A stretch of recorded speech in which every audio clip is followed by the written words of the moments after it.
Welcome to. आज की शुरुआत एक भारी और तनाव से भरी हवा के साथ होती है। घर के अंदर ऐसा लग रहा है जैसे किसी बड़े तूफान ने दस्तक दे दी हो। चंद्रिका का चेहरा गुस्से से भरा हुआ है और उसकी आंखों में जलन साफ दिख रही है। वह बार बार वही बात दोहरा रही है कि घर की इज्जत उसके लिए सबसे ऊपर है और उसे लगता है कि वसुधा की वजह से कोई बड़ी गलती हो गई है।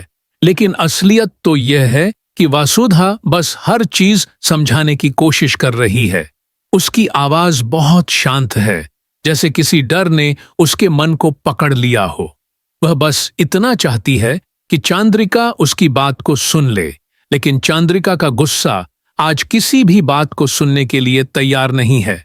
धीरे धीरे उस कमरे में खड़े बाकी लोगों की सांसें भी धीमी हो जाती हैं। हर कोई देख रहा है कि कैसे हालात बिगड़ते जा रहे हैं। वसुधा की आंखों में डर है, लेकिन फिर भी वह कोशिश करती है कि बात संभल जाए। वह कहती है कि उसने कुछ गलत नहीं किया, लेकिन उसकी आवाज में इतनी मासूमियत है कि सुनकर भी कोई समझ नहीं पा रहा कि वह क्या झेल रही है। अचानक चंद्रिका का गुस्सा हद से ज्यादा बढ़ जाता है और वह अपना हाथ उठा देती है। कमरे में पलक झपकते ही एक तेज आवाज गूंजती है। यह वह पल है जब चंद्रिका का हाथ वसुधा के गाल पर पड़ता है। एक झन्नाटेदार थप्पड़ जिसने सिर्फ वसुधा को नहीं बल्कि पूरे घर को हिला दिया है। कमरे में जैसे सब रुक गया हो, कोई कुछ बोल नहीं पाता। वसुधा की आंखें भर आती हैं, लेकिन वह कुछ नहीं कहती। उसके चेहरे पर दर्द से ज्यादा एक गहरी चुप्पी है, जैसे वह खुद को समझा रही हो कि वह फिर भी टूटेगी नहीं। डेव, जो थोड़ी दूरी से यह सब देख रहा था, अचानक जैसे पत्थर की तरह जम जाता है। उसकी आंखों में गुस्सा फैलता हुआ दिखता है। उसने कभी नहीं सोचा था कि उसकी मां इतना बड़ा कदम उठा सकती है। उसका दिल बस एक ही बात कह रहा है कि उसकी पत्नी की इज्जत किसी भी हालत में टूटनी नहीं चाहिए थी। यह वहीं आज का दूसरा हिस्सा वहीं से शुरू होता है जहां हर किसी का दिल रुक सा गया था। उस थप्पड़ की आवाज अभी भी कमरे की हवा में तैर रही है। डेव अब और चुप नहीं रह पाता। उसके भीतर का गुस्सा फट पड़ता है, जैसे सारी सीमाएं टूट चुकी हों। वह तेज आवाज में कहता है कि आज बहुत हो गया। उसकी आवाज में कंपी है, लेकिन यह डर की नहीं बल्कि दर्द और गुस्से की आवाज है। चंद्रिका डेव की आवाज सुनकर स्तब्ध रह जाती है। उसे कभी उम्मीद नहीं थी कि उसका बेटा उससे इस तरह बात करेगा, लेकिन डेव अब अपने शब्द नहीं रोक रहा। वह साफ कहता है कि वसुधा ने कोई गलती नहीं की और उसकी इज्जत को यूं चोट पहुंचाना किसी भी हालत में सही नहीं था। डेव की आंखें वसुधा पर टिक जाती हैं, जैसे वह यह सुनिश्चित करना चाहता हो कि उसको इस दर्द में अकेला महसूस न हो। चंद्रिका अपनी सफाई देना चाहती है। उसे लगता है कि उसने जो किया वह घर की भलाई के लिए किया, लेकिन डेव उसे रोक देता है।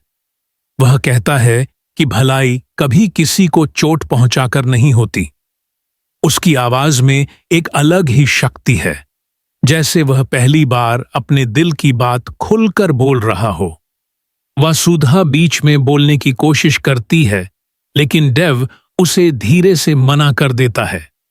वह उसके सिर पर हाथ रखकर बस इतना कहता है कि आज उसे कुछ भी कहने की जरूरत नहीं है। उसकी खामोशी ही काफी है यह दिखाने के लिए कि उसने कितना दर्द झेला है। घर के बाकी सदस्य स्थिति को संभालने की कोशिश करते हैं। कुछ लोग डेव को शांत कराने की कोशिश करते हैं, तो कुछ चंद्रिका को समझाने लगते हैं, लेकिन डेव आज रुकने वाला नहीं है। उसने उस थप्पड़ में सिर्फ अपनी पत्नी का दर्द नहीं देखा, उसने अपनी मां के बदलते रवैये को भी महसूस किया है। बहस बढ़ती जाती है और हर शब्द घर की शांति को और तोड़ता है। डेव की आंखें लाल हो रही हैं। वह बहुत आहत है। चंद्रिका पहली बार अपने बेटे की आंखों में वह दर्द देख रही है जो उसने कभी सोचा भी नहीं था। धीरे धीरे उसकी आवाज धीमी हो जाती है, जैसे उसे अपने किए का एहसास हो रहा हो। वासुधा की चुप्पी पूरे माहौल में भारीपन भरती जा रही है। वह खुद को दोषी भी नहीं मानती, लेकिन हालात ने उसे बोलने से डरा दिया है। डेव बार बार उसकी तरफ देखता है, जैसे वह उसके भीतर की टूटन को महसूस कर सकता हो। अंत में माहौल इतना गंभीर हो जाता है कि कोई भी शब्द और बोलना मुश्किल हो जाता है। डेव कमरे से हटकर वासुधा के पास खड़ा होता है, जैसे वह उसे यह भरोसा देना चाहता हो कि वह अकेली नहीं है। चंद्रिका की आंखों में पछतावा उभरता है, लेकिन देर हो चुकी है। एपिसोड यहीं एक गहरे सन्नाटे पर खत्म होता है। एक माँ बेटे के रिश्ते में आई दरार, एक पत्नी की चुप पीड़ा और एक पति का टूटता हुआ दिल। इस घटना ने सभी को बदल दिया है और आगे की कहानी अब एक नए दिशा में जाने वाली है। इस कहानी का अगला हिस्सा वहां से आगे बढ़ता है, जहां घर का माहौल पूरी तरह बदल चुका है। उस एक थप्पड़ ने न केवल रिश्तों में दरार डाली, बल्कि घर की नींव को भी हिला दिया है। सुबह की शांति अब तनाव में बदल चुकी है। हर कोई अपनी अपनी सोच में डूबा हुआ है। वासुधा अपने कमरे में बैठी हुई है, लेकिन उसका मन शांत नहीं हो पा रहा। उसे लग रहा है कि आज उसके कारण डेव और उसकी मां के बीच दूरी बढ़ गई है। वह खुद को शांत रखने की कोशिश कर रही है, लेकिन दिल की बेचैनी रुक नहीं रही। उसे याद आता है कि इस घर में आए उसे कितना समय हुआ। उसने कितनी मेहनत की कि सब उसे अपनाएं, लेकिन आज जो हुआ उसने उसे भीतर तक हिला दिया है। वह सोचती है कि क्या उसके चुप रहने से सब ठीक हो जाएगा, या फिर चुप्पी किसी नए तूफान को जन्म देगी। उसके मन में सवाल ही सवाल हैं। दूसरी तरफ डेव पूरे घर में घूम रहा है, जैसे वह खुद भी इस भारीपन से निकल नहीं पा रहा। वह समझ नहीं पा रहा कि स्थिति को कैसे संभाले। उसका दिल बार बार वासुधा की तरफ खिंचता है, क्योंकि वह जानता है कि वह बिना वजह चोट खाकर भी चुप बैठी है। डेव के मन में पछतावा भी है कि काश वह पहले बीच में बोल पाता, काश वह इस हालत को रोक पाता। उसे यह भी डर है कि कहीं वासुधा उसके कारण और टूट न जाए। वह धीरे धीरे उस तक जाने की कोशिश करता है, लेकिन हर कदम भारी लगता है, जैसे कि यह रास्ता आज बहुत लंबा हो गया। चंद्रिका भी अकेले बैठी है और अब उसका गुस्सा धीरे धीरे पछतावे में बदलने लगा है। उसे महसूस हो रहा है कि उसने एक पल के गुस्से में घर की शांति को तोड़ दिया। उसका मन भारी हो रहा है। वह सोचती है कि डेव उससे इतना नाराज क्यों हो गया, जबकि वह हमेशा उसके फैसलों का सम्मान करता रहा। लेकिन आज स्थिति अलग है। उसे समझ आ रहा है कि यह सिर्फ उसका गुस्सा नहीं था, यह किसी रिश्ते का दर्द था जिसे उसने खुद चोट पहुंचाई। उसके मन में एक डर भी है कि कहीं उसका बेटा उससे दूर न हो जाए, लेकिन साथ ही उसे यह भी समझ में आ रहा है कि वासुधा ने कुछ गलत नहीं किया था, और जो हुआ वह वाकई गल घर के बाकी लोग भी असहज हैं। कोई भी यह नहीं समझ पा रहा कि चंद्रिका को कैसे समझाए या डेव को कैसे शांत करे। एक भारी सन्नाटा घर पर छा जाता है। लोगों की आवाजें धीमी हो जाती हैं और हर कोने में बस यही सवाल गूंज रहा है कि अब आगे क्या होगा। ऐसा लगता है जैसे इस घर ने अपनी धड़कन खो दी हो। कुछ समय बाद वसुधा धीरे से उठती है और खिड़की के पास जाकर खड़ी हो जाती है। उसकी निगाहें दूर कहीं टिकी रहती हैं। वह जानती है कि यह घर उसकी जिम्मेदारी है और वह इसे टूटने नहीं दे सकती।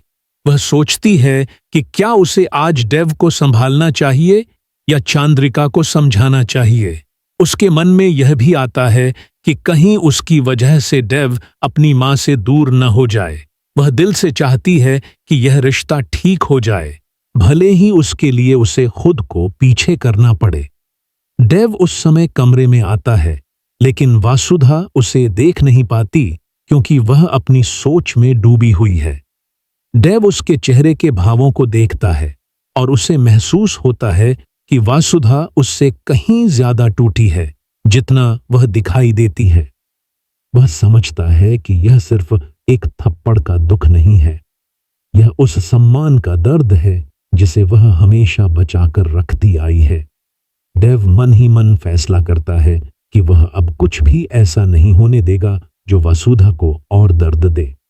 वह यह भी सोचता है कि उसे इस घर को फिर से जोड़ना है, लेकिन कैसे, यह एक बड़ा सवाल है। इस बीच चंद्रिका अपने कमरे में बैठकर बार बार सोचे जा रही है। उसकी आंखों में पछतावा है, लेकिन वह यह भी सोच रही है कि कैसे वह देव और वासुधा का सामना करेगी। उसे डर लग रहा है कि कहीं उसके एक पल के गुस्से ने उसकी छवि को हमेशा के लिए बदल न दिया हो। वह खुद को समझाने की कोशिश करती है कि शायद समय इन घावों को भर देगा, लेकिन दिल में वह जानती है कि कुछ बातें सिर्फ समय से नहीं भरती, उन्हें स्वीकार करना पड़ता है। दिन धीरे धीरे ढलने लगता है, सूरज का रंग फीका पड़ता है, जैसे घर में हुआ दर्द बाहर की रोशनी पर भी असर कर रहा हो। हर कोई अपने मन के बोझ से जूझ रहा है। वसुधा सोचती है कि उसे शायद देव से बात करनी चाहिए ताकि वह यह महसूस न करे कि वह अकेला है। देव सोचता है कि उसे चंद्रिका से बात करनी होगी, क्योंकि घर टूटने से पहले उसे कुछ करना होगा। चंद्रिका सोचती है कि माफी मांगना शायद उसके लिए जरूरी है, लेकिन वह यह सोचकर डर भी रही है कि क्या देव उसकी बात सुनेगा या नहीं। इस तरह कहानी तीसरे हिस्से में और गहरी हो जाती है। रिश्तों में आए तूफान के बाद का सन्नाटा, अपराध बोध, दर्द और नए फैसलों की शुरुआत, यह सब आज घर की दीवारों में चुपचाप बिखरा हुआ है। हर व्यक्ति अपने अपने तरीके से टूट रहा है, लेकिन साथ ही कहीं न कहीं जुड़ने की इच्छा भी बाकी है। इसी उम्मीद, डर और तनाव के बीच अगला मोड़ छिपा हुआ है, जो तय करेगा कि यह परिवार टूट